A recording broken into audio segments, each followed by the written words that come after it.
이 금요기도에 함께 볼 말씀은 로마서 1장 16절부터 17절의 말씀입니다. 로마서 1장 16절부터 17절의 말씀. 우리 두 절 같이 합독하도록 하겠습니다. 내가 복음을 부끄러워하지 아니하노니 이 복음은 모든 믿는 자에게 구원을 주시는 하나님의 능력이 됨이라. 먼저는 유대인에게요 그리고 헬라인에게로다. 복음에는 하나님의 의가 나타나서 믿음으로 믿음에 이르게 하나니 기록된 바 오직 의인은 믿음으로 말미암아 살리라 함과 같으니라. 아멘. 우리 함께 볼 말씀의 제목은 믿음으로 살리라입니다. 우리가 매일의 삶을 살아가고 있는데요, 어떻게 살 수 있을까요? 우리는 연약하고 우리는 너무나 부족하고 그에 반해 우리가 살고 있는 세상은 너무나도 크게 느껴질 때가 많거든요.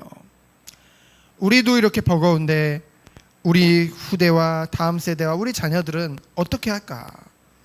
많은 걱정이 되고 근심이 되는 것도 사실입니다. 근데 하나님은 오늘 우리에게 말씀하고 계세요. 로마서 1장 17절에 보면은 복음에는 하나님의 의가 나타나서 믿음으로 믿음에 이르게 하나니, 예수 그리스도를 믿음으로, 그 믿음으로 믿음에 이르게 한다. 그 말은 우리의 믿음이 그 안에서 성장하게 되어진다는 것이죠. 그래서 결국은 어떻게 된다는 거예요? 의인은 오직 믿음으로 말미암아 살리라. 그 은혜까지 우리를 인도하시고 우리를 세워가시는 줄 믿습니다. 왜냐하면 이 복음은 하나님이 우리에게 주신 것이기 때문에, 완전하신 하나님께서 우리에게 베풀어 주신 것이기 때문에, 성삼위 하나님께서 우리와 함께 하심으로 이 구원을 이루고 계시기 때문에 우리는 이것에 대한 확신을 가지고 오직 주의 영광을 위해 살아가는 우리 모든 성도님들이 되어지기를 예수 그리스도 이름으로 축원드립니다. 오늘부터 우리가 로마서를 함께 나눌 텐데요, 이 로마서는 바울이 제3차 전도여행 이후 이 고린도에서 쓴 편지입니다. 고린도에서 이 로마 교회가 어디 있었냐면은 그 로마의 수도인 로마시에 그 교회가 있었는데요, 그 교회는 이제 오순절 강림, 성령 강림 사건으로 인해서 그곳에서 직접 목격한 디아스포라 유대인들이 이제 다시 로마로 돌아오게 되어졌죠. 그 전에 로마의 글라디오 황제가 AD 49년에 이제 유대인들을 로마에서부터 추방했거든요. 그랬다가 그가 54년에 죽고 이제 네로가 황제로 다시 이제 황제가 됨으로 인해서 이제 다시 유대인들이 돌아올 수 있게 된 거예요. 그러다 보니까요, 이 로마 교회는 이 이방인으로부터 돌아온 사람들도 많고 또 유대인들로부터 돌아온 사람들도 많고요. 이렇게 섞여서 있었다는 것이죠. 그런데 아까도 말씀드렸듯이 여기는 보통 사도들에 의해서 교회가 세워지잖아요. 근데 자생적으로 생긴 거다 보니까 아무래도 그들의 믿음이 순수할 수 있었지만은 신학적으로나 교리적으로나 여러 가지 문제점들이 교회 가운데 있었던 거예요. 대표적으로 그 안에 이제 유대인 개종자와 이방인 출신들 간의 갈등이 있었는데요. 어떤 갈등이 있었냐면은, 왜 이 갈등을 말씀드리냐면은 이 로마서가 가장 중요한 것이 이신득이거든요. 믿음으로 의롭게 되어진다는, 믿음으로 의로움을 얻게 되어진다는 그 이신득이, 이 믿음이 이 안에 계속 흘러가고 있는데요, 그 이신득이 말씀을 이 바울을 통해서 전달한 이유가 이 배경을 가지고 있기 때문입니다. 이 유대인 출신들은 어땠냐면요, 예수님이 그들이 그렇게 기다렸던 메시아임을 믿었어요. 믿긴 믿었는데 그래도 이 율법을 문자적으로 다 지켜야만 구원을 받는다고 생각을 했어요. 그래서 이방인들에게 구원을 위해 이 율법 지켜야 된다 계속 강요한 거예요. 그에 반해 이 이방인들은 어땠냐면요, 이방인 출신들은 오히려 반대로 우리가 그리스도를 통해서 자유케 되어졌다. 그리스도인의 자유를 지나치게 강조해서요. 구원은 율법의 행위로 받는 것이 아니다. 오직 믿음으로 구원을 받는 것이다. 맞는 말이죠. 그래서 뭐래요? 어떤 생활을 해도, 근데 문제는 뭐냐면은 어떤 생활을 해도 상관없다는 거예요. 그러다 보니까 그리스도 안에서 참 자유가 아니라 자꾸만 방종으로 갈 수밖에 없는 이러한 상황 중에 이제 로마서를 통해서 이 사도 바울을 통해 하나님이 편지를 쓰게 하신 것이죠. 그래서 참된 구원이 무엇인지를요, 우리가 믿음으로 의롭게 되어지고 또한 성화되어지고 또한 영화에 이르기까지 그 구원의 완전한 은혜의 과정을 기록하고 그것을 정리해놨죠. 그래서 우리가 뭐 그런 말을 하거든요. 이 로마서는 이 성경의, 이 신약 성경의 이제 요약본이다. 그리고 다른 사람은 이 성경의 모든 복음의 진리를 담은 그런 요약본이다 라는 얘기도 하고요. 어떤 분은 이 구원론에 대한 소논문 같다라는 말까지 쓰고 있습니다. 그만큼 이 사도 바울을 통해서 하나님이 지금 이것에 대해서 깊이 있게 정리해 주고 계시거든요. 그래서 우리가 이 로마서를 우리가 나누는 가운데 우리 또한 우리가 하나님으로부터 받은 이 구원의 이 비밀을 더욱더 깊이 깨닫고요, 더욱더 확신 가운데로 나아가는 그런 시간 되어지기를 예수 그리스도 이름으로 축원드립니다. 첫 번째로 바울이 이제 인사를 하죠. 이 로마 교회를 향해서 인사를 합니다. 1절에 보니까 뭐라고 했냐면요, 하나님의 복음을 위하여 우리가 택정을 받았대요. 그래서 그 안에서 부르심을 받았다고 했죠. 여러분, 우리 한 사람 한 사람을 하나님이 택하신 줄 믿습니다. 그리고 부르신 줄 믿습니다. 그래서 이 복음이 어떤 복음이라고 했어요? 2절에 보니까 선지자를 통해 미리 약속하셨대요. 예언된 말씀이죠. 그리고 3절에 보니까 선지자들이 미리 약속한 대로 육신으로는 다윗의 혈통으로 오셨죠. 그리고 4절에 성결의 영으로는 부활하사 능력으로 하나님의 아들이라 선포함을 입었다고 했습니다. 그것이 바로 예수 그리스도죠. 그래서 5절에 보니까 그의 이름을 위하여 믿어 순종하게 하시려고. 여러분, 믿을 때 순종함이 오는 줄 믿습니다. 순종해서 믿는 게 아니에요. 믿어서 순종하게 되어지는 것이죠. 믿음이 있기 때문에. 그래서 예수 그리스도의 것으로 부르심을 받았다고 했어요. 그래서 하나님의 사랑하심을 받고 성도로 부름받았다고 했죠. 여러분, 하나님의 은혜는 항상 이래요. 하나님이 먼저 우리에게 은혜를 베풀어 주시고, 완전한 은혜를 베풀어 주시고, 그 은혜에 대한 반응으로 우리에게 요구하시는 것이죠. 무슨 요구예요? 정말 하나님의 말씀대로 살 수 있는, 행할 수 있는 그 믿음의 삶을 우리에게 요구하십니다. 근데 그것이 어렵지 않고 그 멍에는 가볍다고 했잖아요, 예수님께서. 그 이유가 뭐예요? 우리 자신의 연약함을 보면은, 우리 자신의 부족함을 보면은 너무나 힘들지만은 하나님이 구원을 완전하게 계획하셨고 성령 하나님께서 우리를 도우시고 계시기 때문에, 그래서 우리는 그러한 믿음 가운데, 그러한 축복 가운데로 들어갈 수 있는 것이죠. 어떤 사람은 그래요.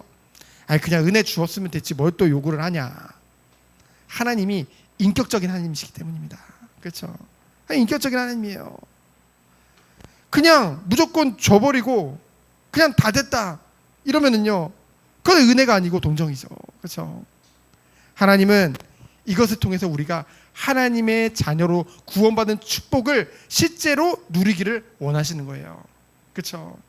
그래서 우리는 행함으로 구원을 받는 것이 아니라, 이 구원의 조건이 행함이 아니라 구원을 받았기 때문에, 우리는 그 은혜를 받았기 때문에 행할 수 있는 것이죠. 그 증거로요. 그래서 두 번째로 여러 번 이 로마에 방문하려고 했어요, 이 바울이. 왜냐하면 8절에 보니까 참 감사하다고 했죠. 너의 믿음이 온 세상에 전파됐다고 했어요. 비록 그들 가운데 뭐 신학적으로나 뭐 여러 가지 부족한 부분이 있을지 모르지만은 그럼에도 불구하고 그들의 그 순수한 믿음이 온 세상에 전파됨으로 바울은 기뻐한다고 했죠. 그래서 어떻게 했대요? 9절에 보니까 쉬지 않고 너희를 위해서 기도했대요. 쉬지 않고 너희를 위해 기도했대요. 그러면서 10절에 보면은 하나님의 뜻 안에서 너희들에게 가기를 구했다고 했죠. 중요한 것은요, 내가 너희들에게 가기 위해서 가겠다가 아니라 무엇 안에서요? 하나님의 뜻 안에서. 정말로 하나님을 믿는 자들은 하나님의 뜻 안에서 인도받는 줄 믿습니다. 정말 하나님의 능력을 믿는 자들은 쉬지 않고 기도하는 줄 믿습니다. 주님만을 의지하기 때문에. 그래서 방문 목적에 대해서 이제 나오죠. 왜 방문하려고 했대요? 내게 주신 이 은사를 나누어서 피차 격려하며. 그러면서 서로 안위를 얻는다는 것은 뭐예요? 서로 간에 위로를 받고 서로 격려하고 서로 힘을 얻는. 성령께서 바울을 통해서 이 일을 하시겠다. 그것을 믿고 너희들에게 가길 원했다는 것이죠.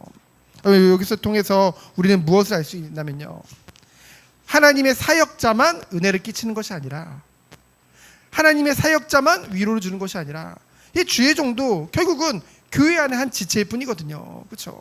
그 역할이 다를 뿐이지. 피차 서로 기도해주며 격려해주며 위로해주며 함께 가는 공동체로 하나님이 부르신 줄 믿습니다. 그런데 하나님께서 막으셔서 못 갔다고 13절에 말하죠. 그러면서 14절로 15절을 보면은 뭐라고 말하냐면요, 나는 헬라인이나 야만인이나 지혜 있는 자나 어리석은 자에게 다 내가 빚진 자다. 여러분, 정말 하나님의 은혜를 받은 사람의 고백입니다. 정말 하나님의 은혜를 받은 사람은 이렇게 고백할 수밖에 없어요. 내가 누구에게든지 빚진 자다. 왜냐하면 하나님으로부터 너무나도 자격 없는 우리에게 하나님이 부어주신 은혜거든요. 그러니까 내가 빚진 자이기 때문에 뭐래요? 이 복음을 전하기를 원한다는 것이죠. 그래서 마지막으로 세 번째로 이 신득의 복음에 대해서 16절로 17절에 말씀하고 있습니다. 16절에 보니까 이 복음은 모든 믿는 자에게 구원을 주시는 하나님의 능력이라고 했어요. 그래서 바울은 이 복음을 부끄러워하지 않는다고 했죠. 때로는요, 우리가 이 정말 복음을 깨닫지 못하면요, 이 복음이 부끄러울 때가 있습니다. 우리도 모르게요, 교회 다닌다는 것, 차라리 믿는다는 것이 부끄러워하는 사람들이 있다니까요. 현재 가면은. 왜냐면은요, 내가 보니까 내가 믿는다고 하는데 저들보다 나은 게 없는 거예요. 그렇죠? 저보다 낫는 게 없는 것 같아요.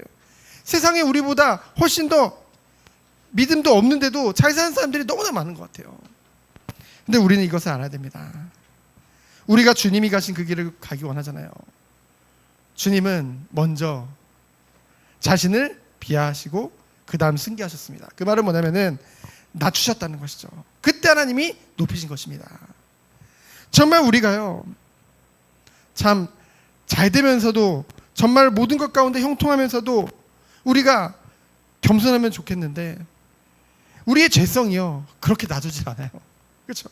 우리는 힘들수록, 사실은 낮아질수록 우리에게 오는 것이 바로 겸손입니다. 이 겸손의 증거가 뭐예요? 나를 바라보지 않고 오직 하나님만을 바라보고 의지하게 되어진다는 것이죠. 하나님은 그때까지 우리를 그 가운데로 인도하시는 거예요. 정말 우리가 나는 죽고 오직 내 안에 주님만이 살아가는, 정말 오직 주님만을 의지하는 그 믿음 가운데 들어갈 수 있도록 우리를 인도하시는 줄 믿습니다. 그래서 아무리 성공한 사람들 보면은요, 결국은 뭐냐면요, 자기가 영광받아요. 자기도 모르게 교만이라는 그 위치에 올라가게 되어집니다.